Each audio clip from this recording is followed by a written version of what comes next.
வணக்கம் மக்களே. Happy happy Deepavali. So இப்போ வந்து அந்த வீக்கெண்ட் எபிசோடில் பார்த்தீங்கன்னா நமக்கு மனசில் பதிஞ்ச ஒரே ஒரு பதிவு என்னன்னா கமருதீன், ஆதிரை அண்ட் தென் அரோரா, இவங்க 3 பேருடைய கான்ஃப்ளிக்ட் தான்.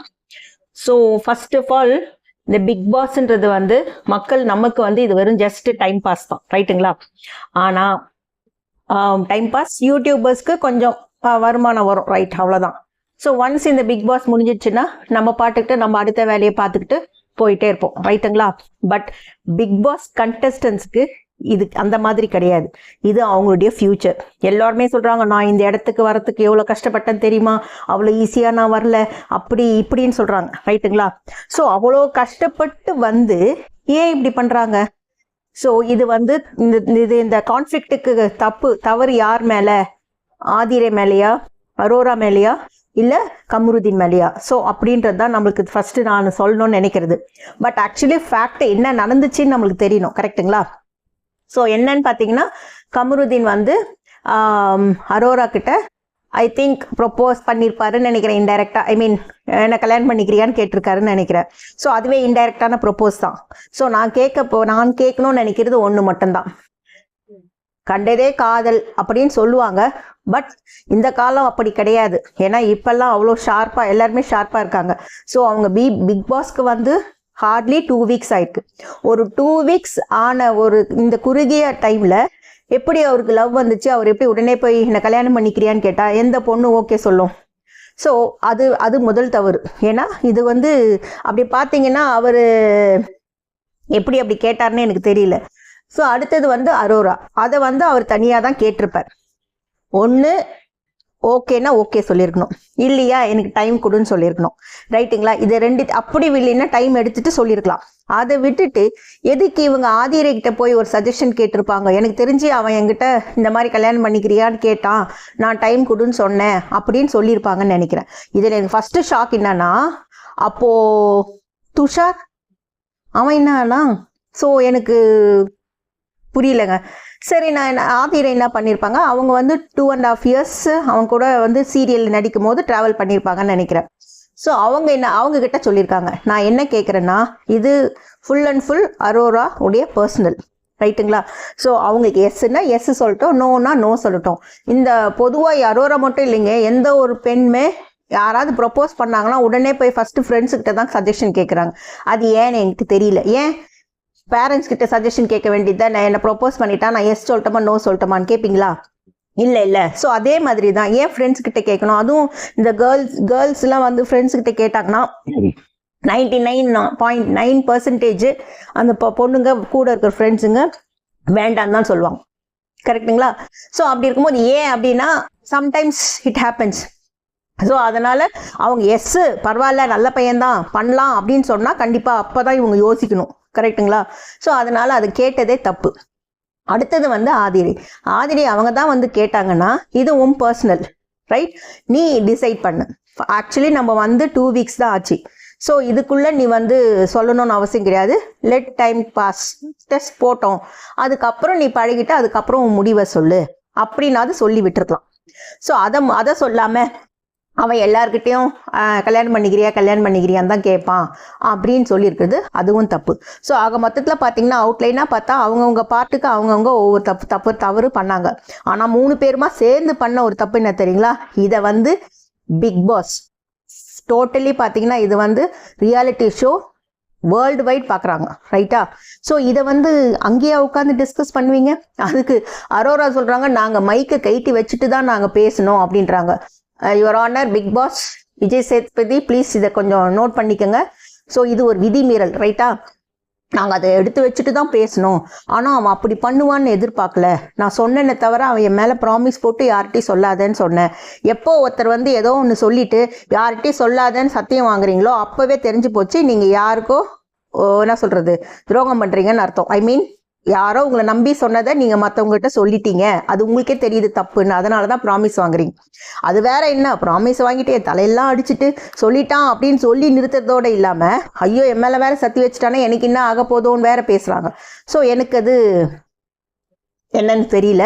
பட் யார் மேல தப்பு அப்படின்னு பாத்தீங்கன்னா, இந்த குற்றம் நடந்தா அதுல அக்யூஸ்ட் 1, அக்யூஸ்ட் 2, அக்யூஸ்ட் 3ன்னு சொல்லுவாங்கல்ல, அந்த மாதிரி பாத்தீங்கன்னா தவறு முதல்ல யார் மேலன்னா அரோரா மேல. ரைட்டுங்களா? ஸோ அரோரா வந்து அது அவங்க பர்சனல், இது ஆதிரை கிட்ட சஜஷன் கேட்டிருக்க கூடாது. அப்படியே அது கேட்டது ஃபர்ஸ்ட் தப்பு. அடுத்தது வந்து அவ தான் அப்படி கேட்டான்னா ஆதிரை வந்து அந்த மாதிரி சொல்லியிருக்க கூடாது. ஸோ அவளுக்கு வந்து என்ன, அவங்களுக்கு என்ன ஃப்ரெண்ட்ஷிப் அப்படியே என்ன, அவங்க அப்படியே பாண்ட்ல இருந்தாங்களா, அப்படியே சின்ன வயசுல படிச்சதுலேருந்து ஃப்ரெண்டா, அவங்களுக்கு நம்மளுக்கு சஜஷன்லாம் சொல்ற அளவுக்கு உண்மையை அப்படியே உடச்சி சொல்றதுக்கு. ஸோ அது இஷ்டம்னு சொல்லிட்டு இருக்கலாம். ஏன்னா பிக் பாஸ் லவ்வை பத்தி ஆதிரிக்கு தெரியாதுங்களா? அப்பனா என்ன, இது வரைக்கும் அவங்க பிக் பாஸே பார்த்தது இல்லையா? எல்லாம் லவ் பண்ணுவாங்க, வெளியில போனா அவங்க வேலையை பார்க்க போறாங்க. உனக்கு அது தெரியாதா? அதை பாட்டு விட வேண்டியது தானே. ஸோ அது வந்து செகண்ட். தேர்ட் வந்து கமருதீன், அவரும் தப்பு பண்ணியிருக்காரு. எப்படின்னா, இவங்க சொன்னதுலயோ அதை போய் கேட்டதுலயோ ஒரு பக்கம் இருந்தாலும் எப்படி கேட்குறோன்றது ரொம்ப முக்கியம். ஸோ கோவம் வந்தா ரொம்ப வார்த்தையை விடுறாரு, அது ரொம்ப தப்பு. அது அவங்கள கண்ணாமின்னான்னு பேசுறது, ஆதிரியே கண்ணாமின்னான்னு பேசுறது, அது அந்த மாதிரி பேசியே இப்ப எல்லாருக்கும் ஒரு கியூரியாசிட்டி வந்துடுச்சு. என்னன்னு, அவன் என்ன சொன்னா ஆதிரை கிட்ட, ஆதிரை என்ன சொன்னா, ஏன் கமருதீன் டென்ஷன் ஆகுறாரு? அழகா விஜய் சேதுபதி அவர் சொன்னாரு, உள்ள போய் உங்க பர்சனல் பேசாதீங்க, அது நாகரிகம் கிடையாது, உங்களை நீங்களே தரம் தாழ்த்திக்காதீங்கன்னு சொல்லிட்டார். அதுக்கப்புறம் என்னங்க, அவர் முடிச்சுட்டு போன பிறகு கூட இவங்க அதையே தான் பேசுறாங்க. ஸோ இப்போ எல்லாரும் என்னாச்சு, எல்லாரும் லைவ்ல எல்லாம் போய் வேற ஏதாவது வீடியோல போயிட்டு ஏதாவது கிடைக்குமா, ஏன்னா லைவ்ல யாராவது ரெக்கார்ட் பண்ணி போட்டிருக்காங்களா அப்படின்னு சொல்லிட்டு இப்போ எல்லா யூடியூபர்ஸுமே அதையே தான் உட்காந்து பார்த்துட்டு இருக்காங்க. என்னன்னா, இன்னா பேசியிருக்காங்க, இன்னா சொல்லியிருக்காங்க. இப்போ நான் சொன்னது கூட ஒரு ஜஸ்ட் ஒரு என்னுடைய தாட் ப்ராசஸ்ல நான் சொல்லியிருக்கேன். பட் இதுதானா உண்மையா நடந்ததுன்றது சொல்ல முடியாது.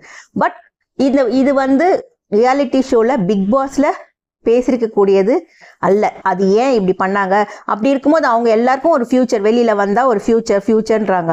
அப்படி இருக்கும்போது ஒரு ஃபியூச்சரை நினைச்சிட்டு இருக்கவங்க இந்த மாதிரியா இருப்பாங்க? ஸோ எனக்கு ஒன்று புரியல. கஷ்டப்பட்டு உள்ள போயிட்டு ஏன் எல்லாரும் அப்படி பண்றாங்கன்னு தெரியலைங்க. ஒரு கால் 4 சவரத்துக்குள்ள இருக்கும்போது எல்லாருக்கும் ஒரு மாதிரி டென்ஷன்ல, ஸ்ட்ரெஸ்ல, டிப்ரெஷன்ல அந்த மாதிரி ஆயிடுறாங்களா, இல்லை என்னன்னு எனக்கு புரியல. ஸோ என்னை பொறுத்தவரை இதை வந்து விஜய் சேதுபதி சொன்ன மாதிரி பிக் பாஸ் வீட்டுக்குள்ள பேசிருக்க கூடாது. எதுவா இருந்தாலும் வெளியில போய் பேசிக்கலாம்னு அதை முடிச்சுட்டு இவங்க வேலையை ஆரம்பிச்சிருக்கணும். கரெக்டுங்களா? இப்ப பாருங்க, நாமினேஷன் ப்ராசஸ்ல எல்லாரும் மாத்தி இவங்க 3 பேருமே மாத்தி நாமினேட் பண்ணிக்குவாங்க. கரெக்டுங்களா? இந்த ஒரு இன்சிடென்ட் பேஸ் பண்ணி சொல்லணும்னா, அரோரா ஏற்கனவே இந்த வீக்கே அப்சரா இருந்ததுனால அவங்க வெளியில போனாங்க. அப்படி இல்லைன்னா அரோரா அவங்க தான் போயிருக்கணும். பட் இந்த ஒரு இன்சிடென்ட்டுக்கு அப்புறம் அவங்களுடைய இது வந்து இன்னும் கொஞ்சம் ஓட்டு வந்து இன்னும் கொஞ்சம் டிக்ரீஸ் ஆக போகுது. அது அவங்களுக்கு புரிய மாட்டேங்குது. ஐயோ, என் தலையில அடிச்சு சத்தியம் பண்ணிட்டானே, எனக்கு என்ன ஆகுமோ அப்படின்னு சொல்றாங்க. என்ன ஆக போகுது? ஒன்றும் ஆகாது. மக்கள் உங்களுக்கு ஓட்டு போட மாட்டாங்க, அவ்வளோதான். ஸோ இனிமேல் அவன் வந்து சொன்ன பாருங்க, யாரு எஃப்ஜேலாம் அட்வைஸ் பண்ற அளவுக்கு ஆயிடுச்சு பாருங்க. நீ எதுக்கு இங்க வந்த அப்படின்னு கேட்கிறாரு. எதுக்கு அவன் எஃப்ஜே கேட்கறான். அதுவும் அப்படி இருக்கும்போது நீங்க எதுக்கு வந்தீங்களோ அதை மட்டும் பாருங்க. ஸோ கண்டென்ட் கொடுக்குறேன்னு சொல்லிட்டு அதுவே உங்களுக்கு பேக் ஃபயர் ஆகுது. அதை உங்களுக்கு புரிய மாட்டேங்குது. ப்ளீஸ் பார்த்து நடந்துக்கணும் அவங்க. அப்படி இல்லைன்னா ஒன்றும் சொல்றதுக்கு இல்லை. இதெல்லாம் கூட பரவாயில்லைங்க. ஆனா கமருதீன் போயிட்டு இவங்க கிட்ட பாருக்கிட்ட உட்காந்துக்கிட்டு அழுதார் பாருங்க. அதுதாங்க எனக்கு தாங்க முடியலன்னா, அவர் அழுவதை பார்க்க தாங்க முடியலன்னு இல்லை, கண்ணில் கண்ணீரே வராம அழுதார் பாருங்க. எனக்கு அதுதான் தாங்க முடியல. அது ஏன் அப்படி ஒரு சீன் பண்ணாருன்னு தெரியல. அது ஏன்னா அவர் கதை சொல்லும் போதே சொல்லிட்டார்.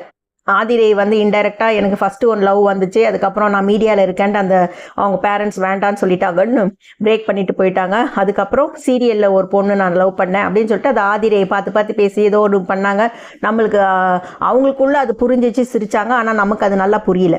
ஸோ இவரே ஏதோ ஒன்று சொல்லியிருக்காரு. கரெக்டுங்களா? அதை வச்சு தான் அவங்க ஆதிரை ஏதோ ஒரு கமெண்ட் பண்ணியிருக்கா அரோரா கிட்ட. இது புரியாம அவங்க 3 பேரும் மாற்றி சண்டை போட்டுக்கிட்டு அதுக்கு ஒரு பயங்கரமாக கண்டென்ட் கொடுக்குறேன்னு கொடுத்துக்கிட்டு அழுதுகிட்டு, இது தேவையில்லாது. கரெக்டுங்களா? ஸோ பிடிச்சிருக்குன்னு நினைக்கிறேன். மறக்காமல் லைக் பண்ணுங்கள், ஷேர் பண்ணுங்கள், சப்ஸ்கிரைப் பண்ணுங்கள். உங்களுக்கு இதில் 3 பேரில் யார் மேலே தப்புன்றது உங்களுக்கு யாருன்னு தோணுதோ அவங்க பேரை கமெண்ட் பண்ணுங்கள். Take care, bye, see you.